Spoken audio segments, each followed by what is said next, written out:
Hey Rebels, welcome to Blasphemous Nutrition. Consider this podcast your pantry full of clarity, perspective, and the nuance needed to counter the superficial health advice so freely given on the internet. I'm Aimee, the unapologetically candid host of Blasphemous Nutrition and a double-degreed nutritionist with 20 years experience. I'm here to share a more nuanced take on living and eating well to sustain and recover your health. If you found most health advice to be so generic as to be meaningless, or so extreme that it's unrealistic, and you don't mind the occasional F-bomb, you've come to the right place. From dissecting the latest nutrition trends to breaking down published research and sharing my own clinical experiences, I'm on a mission to foster clarity amidst all the confusion and empower you to have the health you need to live a life you love. Now let's get started. Welcome back to Blasphemous Nutrition.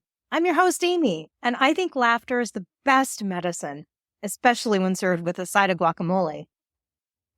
There have been many times in my career when someone comes to me assuring me that they are doing everything right and still not losing weight. These people are often dismissed completely by their personal trainers or their doctors, who do not believe that they are telling the truth. In the case of one client who showed her log to her trainer, she was told that it was because she was not getting the same percentage of her macros day in and day out, and that her body was confused, and that's why she wasn't losing weight. With all due respect, which is probably more than this dude deserves, I think it's the trainer who was confused. This client was actually under-eating, but the trainer, from the sounds of it, knew nothing more than the calories in, calories out dogma with a little bit of macros ideology thrown in. And so he comes up with some fancy pants explanation that highlights his total ignorance of the human body. If you're eating the healthy foods you have been told will lead to weight loss, but you are not seeing the scale budge, today I'm going to tell you the things that you need to consider that might be at the root of you not getting the results you are working so hard for.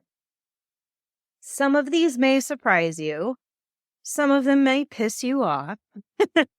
But what I'm going to do is just lay out what I've seen over the last couple of decades and ask you to consider what may be impacting you.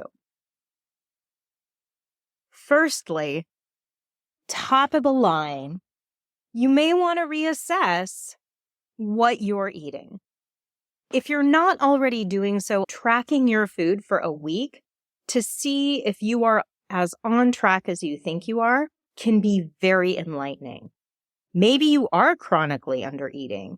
Maybe you're not getting enough protein. Maybe you're overestimating how frequently you have just a little of this or that.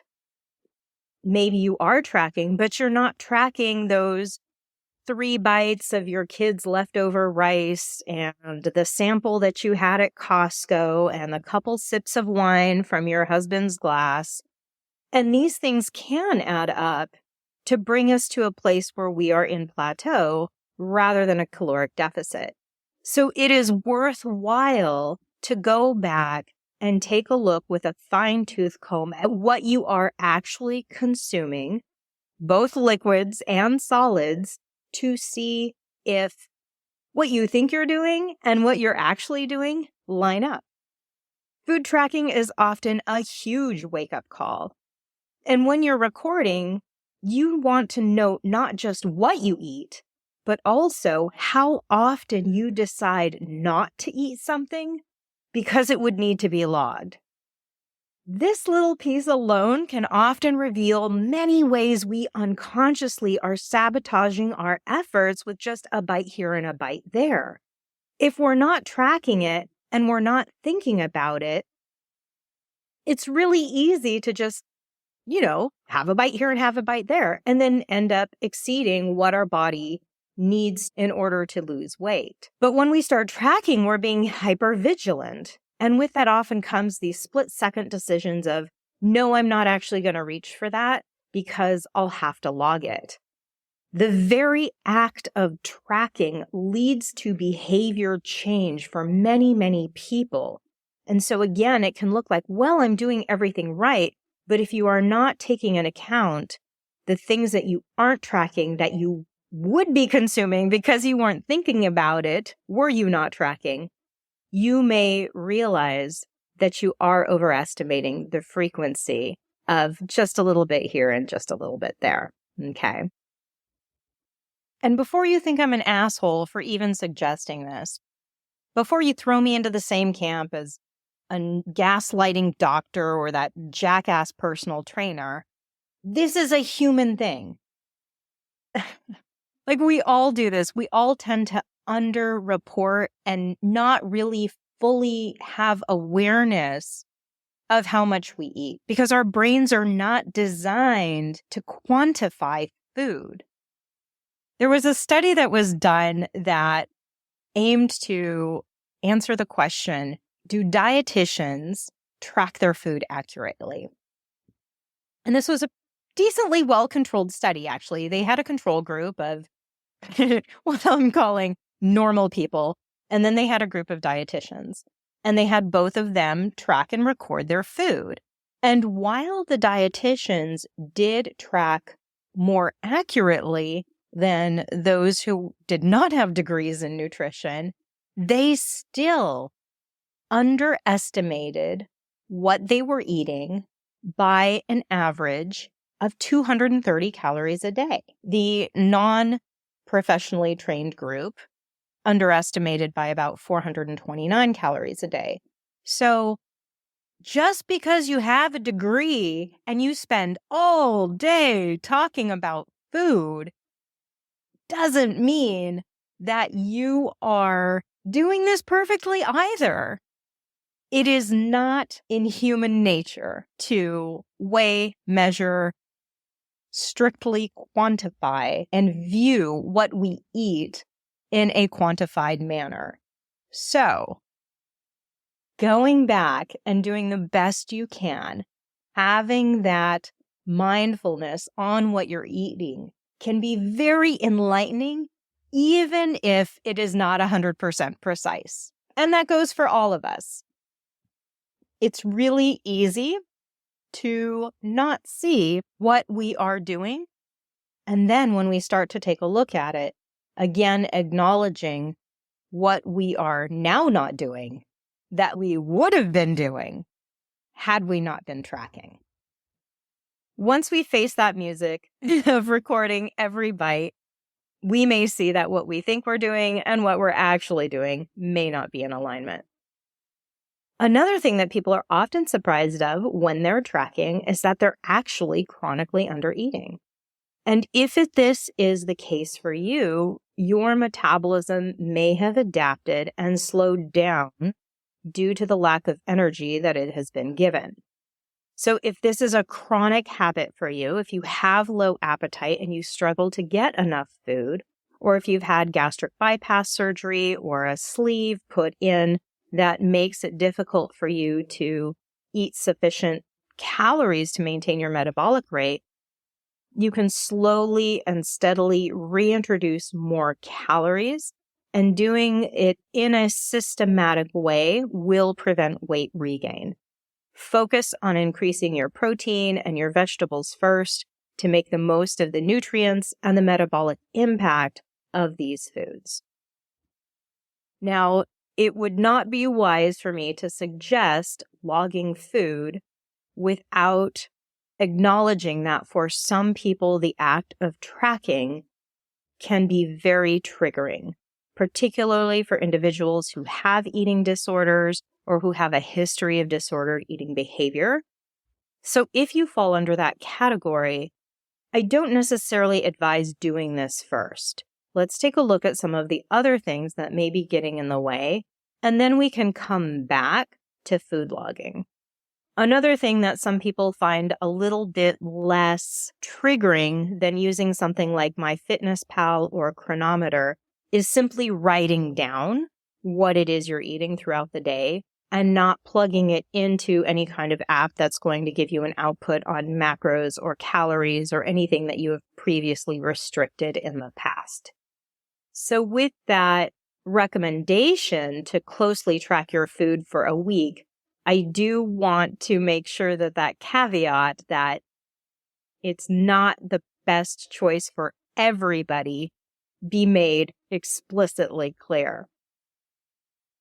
The second thing that may lead to one's inability to lose weight is straight up nutrient malnourishment. Several of the B vitamins, as well as iodine, zinc, vitamin D, magnesium, calcium, chromium, and selenium play very important roles in maintaining a healthy metabolism. And multitudes of those exact nutrients are consumed in insufficient amounts by the general population. Now, if you're up for the food tracking, I strongly recommend using Chronometer, which I've put in the show notes. It's not spelled how you may think, so take a look at the show notes. Additionally, working with a nutritionist who is familiar with micronutrients, such as myself, can help you ensure you are getting what you need. We can utilize labs as well as comprehensive food logs to assess if you are getting enough nutrients in the diet and if the nutrients that you're eating are actually being absorbed by the body. At the end of the day, we are not what we eat, we are what we absorb and assimilate. And if there is something happening within your body, like a digestive disorder or inflammatory bowel disease or any other host of digestive issues that may be reducing your ability to absorb nutrients from what you're eating, you could have the perfect diet, but still be in a deficit. So it's important to look at those two things when you're assessing overall nutrient sufficiency. Now, the next thing, and this is likely, if anything, to agitate you, is a request to be patient. If you're not losing weight, it may not actually be due to anything wrong that you're doing. I mean, if I'm honest, most of the time there is some aspect that isn't being addressed that we can change. But at the end of the day, not everybody drops weight quickly. If you used to drop weight quickly and you're not now, sometimes that's just the way the cookie crumbles. Our bodies are constantly evolving and changing. And as anybody who has lived to be 40 or older knows, your body's not operating in the same capacity, in the same way as it did when it was 20. For better and for worse, right? There are definitely some things in your 40s that are so much better than when you were in your 20s. But for most of us, our metabolism isn't it. So while some people will drop weight quickly, even into their 40s and 50s, others drop weight consistently, but much more slowly. And there are still others who have to do the hard, grueling, unsexy, boring work for months without seeing any results. And then it seems their body slowly starts to come around and begins to lose weight. And I think this may be due to the body working on rebalancing itself, particularly with issues of insulin resistance and metabolic syndrome. It often takes much longer than we expect for the body to relearn how to utilize fat for fuel. So adjusting your expectations and reminding yourself that any progress you see is still progress, whether it is a scale victory or a non-scale victory, it must be acknowledged. If you still feel frustrated, ask yourself if you want any of that lost weight back. If you're one of those folks who gets pissed off because you're not losing weight fast enough, one thing I always tell my clients, and I'm going to tell you, well, do you want those 2 pounds back? Yeah, it's only 2 pounds, but your body will take them back if you want. And everybody's like, no, I'm good. I'm good with the 2 pounds. I'd rather have the 2 pounds be off than not. So acknowledge that, consciously acknowledge that and say, I'm glad these 2 pounds are gone. I'm going to work to keep them off, and I'm going to continue to do the work to make more progress. Chances are, no matter how little weight loss is lost, you'd rather take that than nothing at all, right? Your mindset itself is very, very powerful. If you are stepping into this objective of losing weight with a pessimistic, negative attitude, you are going to find the process to honestly be fucking miserable and harder than it has to be. You're also putting yourself in a very tenuous position where you're easily derailed and more likely to give up because of how you're stepping into the process and thinking about the whole thing, right? Any endeavor in your life that you undertake with dread, resentment, and anger is not going to be a sustainable endeavor. And when it comes to losing weight and keeping it off, we have got to do something that we can sustain for the rest of our lives. Otherwise, that weight that gets lost will come back on. A weight loss plan that works is something that you can do ongoing for the rest of your life. And this is why these liquid diets, these extreme detox diets, right? All this nonsense, none of that lasts long term because it is not a plan that is designed to be done for the rest of your life. So a temporary plan is going to lead to temporary results. That's it. But if you step into something that you know needs to change forever with that negative attitude and that pessimism, it's going to be really hard, if not impossible, for you to stick with it. Independent of any other variable that I'll mention today, I've noticed that those who do the worst, those who lose the least amount of weight, those who struggle the hardest, are more likely to have a very rigid mindset, limited thinking, and an overall pessimistic and punitive mindset. If you step into weight loss with this belief that you're at war and fighting your body, that your body is your enemy and it must be corralled and controlled, you're setting yourself up for a very special kind of mental torture that is completely unnecessary and ultimately counterproductive to what you want to achieve. Individuals who are in this space often do much better when they combine their weight loss efforts with cognitive behavioral therapy or another therapeutic modality that they're amenable to. I do believe that in these circumstances, aside from greater difficulty adhering to any kind of change, these folks are also likely unintentionally inhibiting their progress by generating a lot of internal stress that can directly impact their body's ability to lose weight. The fourth thing is to check your lifestyle. Speaking of stress, stress is one of several common non-caloric inhibitors of weight loss.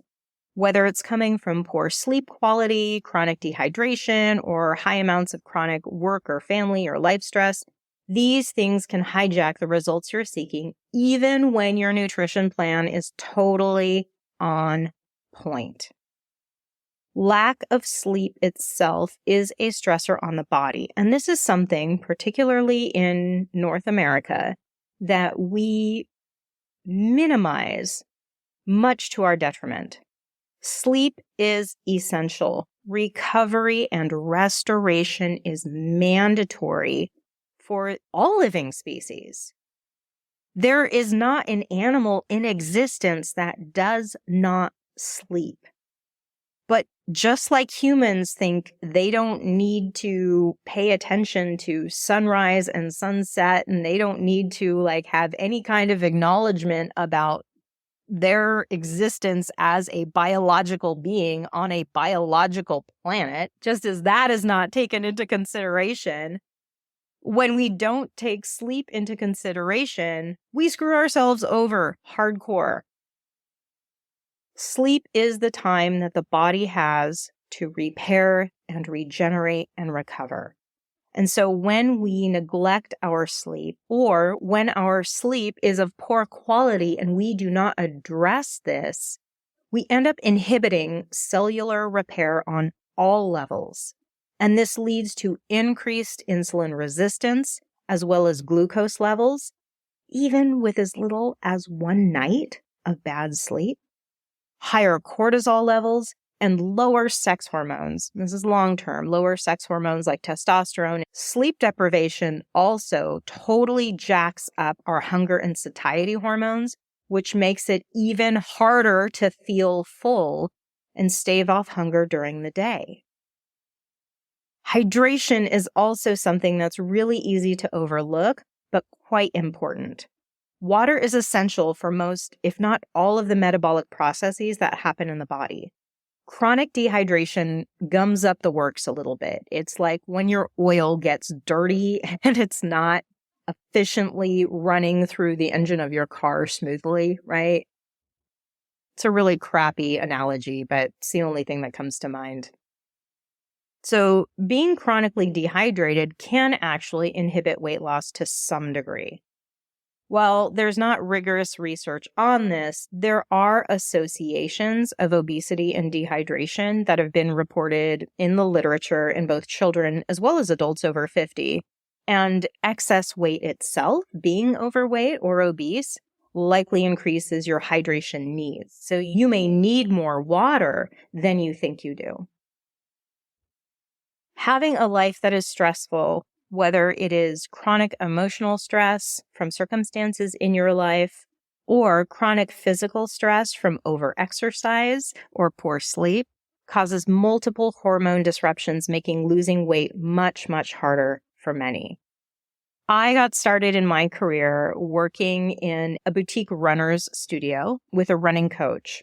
And I would work with all of the people who started running to lose weight or were training for races and not losing weight, even though they had expected to, or in some cases gaining weight. And this is actually more common than you may think.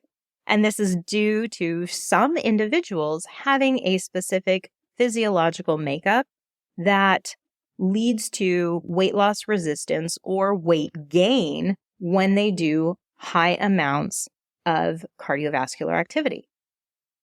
And this is likely due to chronically elevated cortisol levels, which is really strongly linked to increased insulin resistance and increased production of glucose by the liver. And this is effectively a 1-2 sucker punch to the body, right? You've got the liver generating more sugar in the blood, and then you have reduced ability for insulin to get that sugar into the cell. That's going to cause some problems. Additionally, chronic emotional or physical stress can disrupt our thyroid hormones as well as our sex hormones, making it harder to lose weight. And chronic stress is also associated with reduced output of those hormones. If you are in a stage of life where you're carrying a great deal of emotional stress, or you carry a great deal of emotional stress and your way of dealing with it is exercising like a maniac, this may be something to look more closely into for yourself. Getting a thyroid panel done, assessing your sex hormone status, taking a look at your cortisol levels, your insulin levels, your glucose levels, this can help you get a clearer picture on how your body is coping or not coping with stress or your preferred method of dealing with stress. One of the hardest things I have to do is telling people who are stressed out and rely on exercise to reduce their stress that they have to change the way they exercise. Most of these individuals are type A go-getters, and they really mentally thrive on that high intensity exercise to reduce their physical stress. Things like running, cycling, high intensity interval trainings, CrossFit, right? These super high intensity, like hardcore activities feel really good for these types of people. However, sometimes that may be the thing that is the obstacle for them. Just putting that bug in your ear if this may apply to you. The last two things that can really get in the way of weight loss are a little taboo to talk about, but they are important to acknowledge. There are certain medical conditions that many of us have that can make it harder to lose weight. Aside from insulin resistance, having health challenges like PCOS, low testosterone, hypothyroidism, and those hormonal fluctuations of perimenopause can make weight loss much less reliable than it used to be. And this is where working with a health practitioner who understands these conditions can help you gain some traction if you're struggling. Chances are you're not going to lose weight quickly and easily with those conditions unless they are very, very well managed or put into remission. But there are some steps that can be taken. And if you're working with a health practitioner who is really skilled at bringing some of these conditions into better balance, at mitigating some of the negative impacts of having them, you may find that weight loss goes from not happening at all to beginning to happen in a little bit more tolerable a pace. And then finally, medications themselves, multiple commonly prescribed medications, are classified as obesogenic, which means they promote weight gain. Anticonvulsants, antidepressants, anti-anxiety meds, antihistamines, antipsychotics, beta blockers, hormonal contraception, and even some diabetes medications, such as insulin, can promote weight gain and make it harder to lose weight. Now, not every single medication in those classes I just mentioned are obesogenic. But if you are taking a class of drug that I just spoke to and you are struggling with your weight, it is worthwhile to have a conversation with your doctor to see if the medications that you're taking are contributing to your weight loss struggles and if a viable alternative might be possible. In some cases, it can be, and in some cases, particularly with things like mood stabilizing medication, you may not want to rock the boat if it took you a while to get to a place where you're feeling really good about where you're at. So this is an important conversation to have with a practitioner that knows you, that you have good rapport with, if at all possible. If, like many of us, you're kind of in between physicians or you've lost your regular person that you talk to, don't neglect to get this addressed anyway. And it is worth making an appointment with a physician or a psychiatrist to have this discussion. There was a research study of over 600 veterans that showed those who were taking at least one of the medications I mentioned while participating in a supervised weight loss program were 37% less likely to have any meaningful progress during an 8-week weight loss course. And those who were taking 3 or more within those classes of medications had the least success overall when compared to those who were enrolled in the program not taking any medications. So these can actually have a pretty profound impact on your success. And if you've been beating yourself up because you're doing all the right things and nothing's working and you're pulling your hair out, maybe it's not your fault. Again, a worthwhile conversation to have with your physician. So the big takeaways from today's episode is that if you're not getting the results you're looking for, you first want to do what you were told to do in school. Go back to the drawing board and check your work. Make sure you're eating as you think you ought to be, as this is really easy to overlook and a simple solution if it's the cause of your lackluster results. If you find that you are consuming enough calories, you're kind of in the sweet zone, dig deeper and assess your nutrient status, check for malabsorption or malnourishment, as that may be inhibiting your weight loss. And then beyond what you're eating, it's really important to take a look at your overall lifestyle and do what you can to reduce chronic stress, ensure good sleep, and stay well hydrated. These factors can support weight loss even if you need to stay on an obesogenic medication or if you have a chronic disease that impacts your ability to lose weight. And then finally, for the love of God, be patient with the process. I know by time you are even ready to start taking a look at losing weight, you want it to be gone yesterday, but it is very, very much a process that rarely comes as quickly as we want it to. Hey, if today's episode has been helpful to you, please share it with a friend.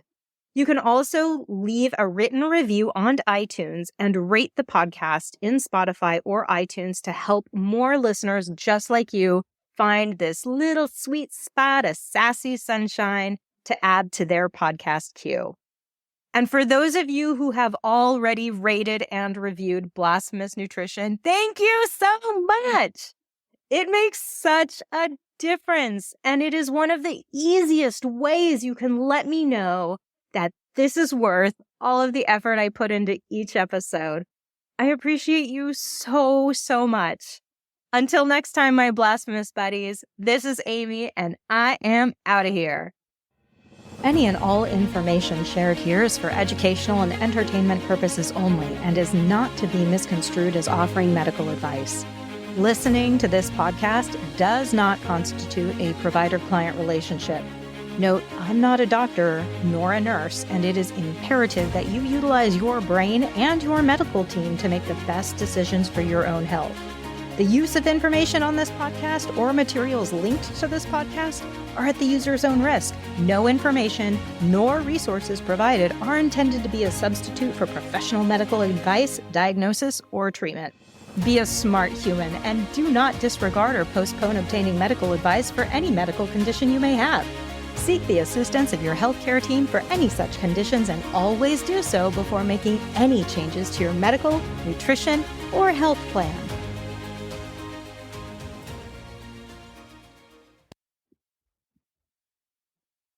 If you have found some nuggets of wisdom, make sure to subscribe, rate, and share Blasphemous Nutrition with those you care about. As you navigate the labyrinth of health advice out there, remember, health is a journey, not a dietary dictatorship. Stay skeptical, stay daring, and challenge the norms that no longer serve you. If you've got burning questions or want to share your own flavor of rebellion, slide into my DMs. Your stories fuel me, and I love hearing them. Thanks again for tuning into Blasphemous Nutrition. Until next time, this is Aimee signing off, reminding you that truth is nuanced and any dish can be made better with a little bit of sass.